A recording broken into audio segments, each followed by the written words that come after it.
Oh, Nintendo. Two back-to-back Nintendo videos. It's going to be a good day. Nintendo, as I'm sure you know, is not really well known for being nurturing to the community, to the people who love their systems and their games and their history. Sometimes Nintendo, it's almost like there is an element of like Stockholm syndrome when it comes to being a Nintendo lover, like is my case, right? Obviously, you can see, like, I'm a huge nerd. I have like Nintendo tattoos and things. So this probably isn't new to you, but Nintendo isn't always the kindest to its community. So the latest news that made the internet collectively go, come on, Nintendo, was the fact that Nintendo sued a ROM site, ROM Universe, for $2 million. They were asking originally for more.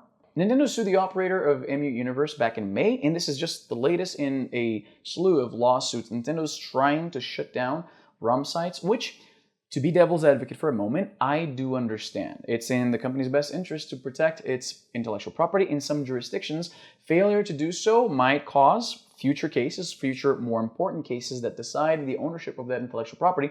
They stand to lose that if they don't enforce their rights. So from a business standpoint, I do understand that they have to do something about it. The amount of money that they usually ask in these lawsuits is a little ridiculous, and I don't think they realistically expect to get this money from people who are operating ROM sites. It seems to be more of a, there's a term for this. What is it called? They're trying to create a chilling effect to scare people into not creating ROM sites anymore. They usually go for ridiculous amounts of money for every infringing instance. So like there's Advance Wars, Dual Strike ROM, that's $100,000, and then you have another game that's another $100,000. You have whatever. That's usually how that's how they come to the conclusion that, hey, you owe us X million dollars. And in this case, the defendant claimed that because he's out of work, he has no way to pay this, and they came to an agreement where the defendant would pay $50 a month to Nintendo, basically in perpetuity, because he's never going to pay this off.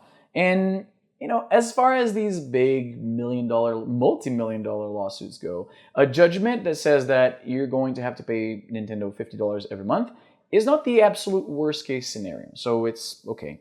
Now, well, I mean, it's not okay. We're going to get into that later.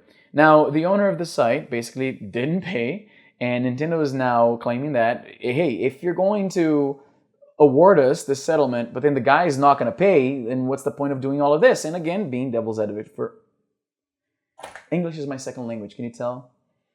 Being devil's advocate for a moment, I again understand. If you won a court case and this is the decision, you're going to do whatever you can to enforce that judgment on your behalf.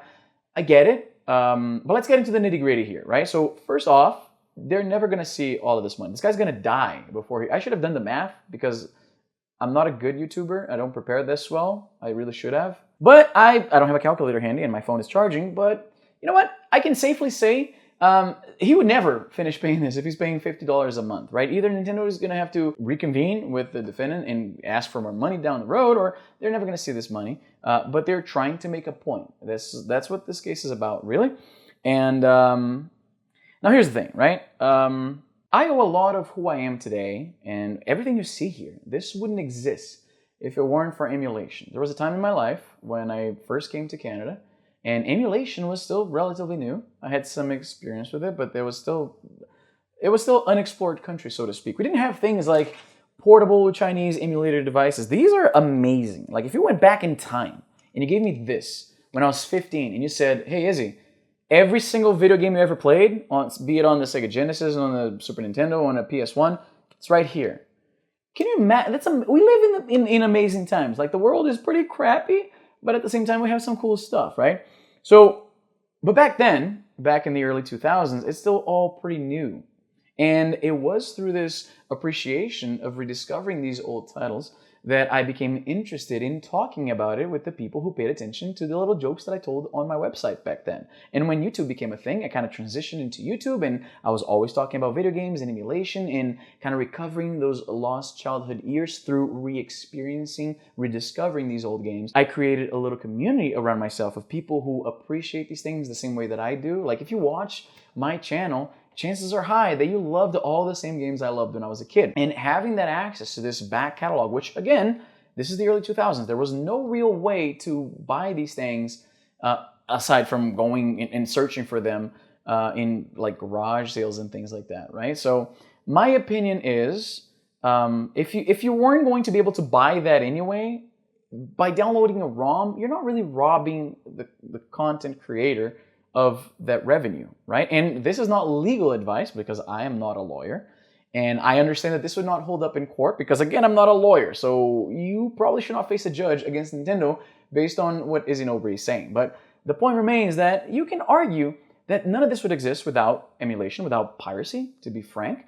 And through my years of creating content about this, I have been able to influence people to then go and get into collecting and actually buying the systems, buying the actual games, buying a Nintendo Switch, buying tons of games on the Nintendo Switch.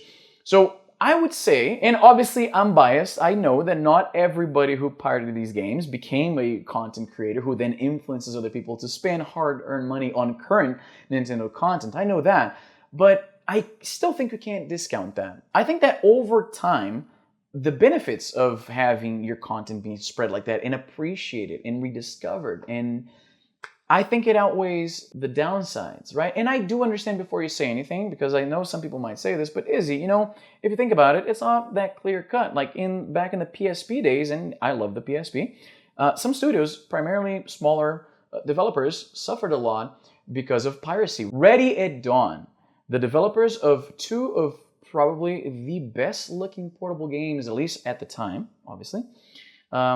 God of War, Chain of Olympus, and Ghost of Sparta. Two phenomenal God of War titles for the PSP. They infamously returned their development kit to Sony, and one of the reasons they gave was the rampant piracy that made it very hard to make a profit on that system. Now, we know that when companies say things, sometimes that's not quite the reasoning behind it. Today, I question if that was the sole reason or if they had some other reason and they just threw the piracy thing because as developers they want to make a stand against piracy. We'll probably never know for sure, but obviously the PSP piracy was crazy back then. So I understand that it will hurt some smaller developers. Sure, I'll give you that. But when we're talking about a multi-billion-dollar company, let's be honest here. Nintendo is not going to lose out any sales because somebody's downloading old Super Nintendo games, right? They could give us better options that would make it so piracy wouldn't be as interesting. That's what virtually killed piracy when it comes to... Remember when we used to all download movies and shows and music? That's all we did. I went out to Best Buy and bought hard drives just to download. Back when I first discovered torrent, I just want to download like everything.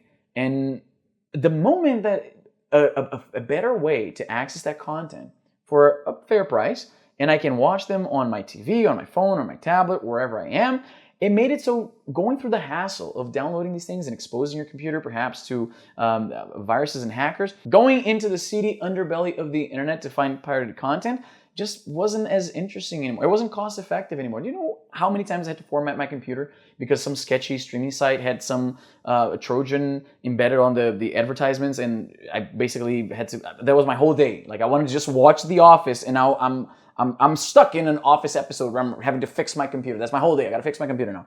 It freaking sucks, right?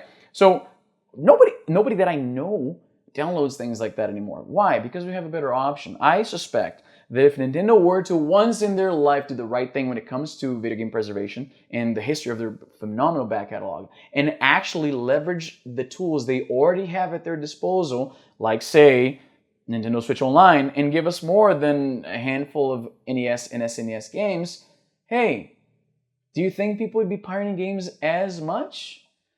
Probably not. But unfortunately, that's just not how Nintendo rolls. I suspect that this is probably due to the fact that a lot of Nintendo's cultural sensitivities align more with the Japanese market, right? Like they really cater to the Japanese player base, and then everything else seems like an afterthought. I have a feeling that perhaps in Japanese culture, playing these games through emulation, through software like that, as opposed to going to the stores and picking up the cartridges and still keeping an old SNES at home, I suspect that might be why. I don't think it's just laziness. I think they just don't see, they legitimately don't see the point, because their interests are so aligned with, you know, those of like the Japanese player base. I suspect, and I might be completely off base here, but I suspect that might be a part of the reason. But what do you think? Do you think it's fair for Nintendo to sue these guys for this much money? I mean, it seems obvious that they're not going to get that money. So the analysis that they're doing this more of a kind of a scare tactic, I guess it's pretty obvious. I'm not breaking new ground here. But what do you think? Do you think it's worthwhile? Are you going to be devil's advocate and say that the company has the right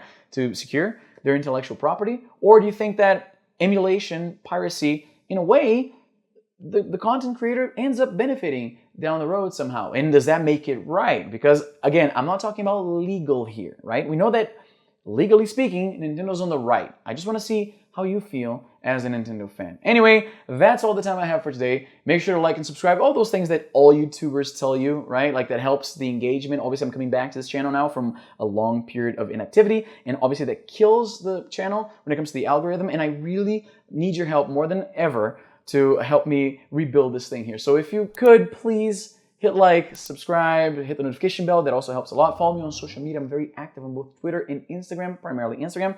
But it's hot, and I should probably go have a shower. Anyway, that's all the time I have for today. I'm Izzy, and I'm done.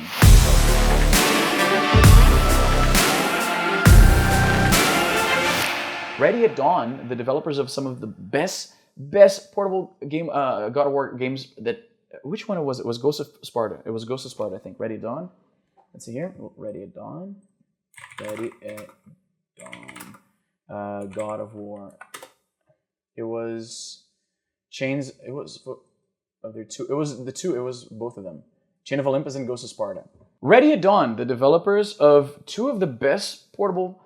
Ready at Dawn, the developers of two of probably the best looking portable game.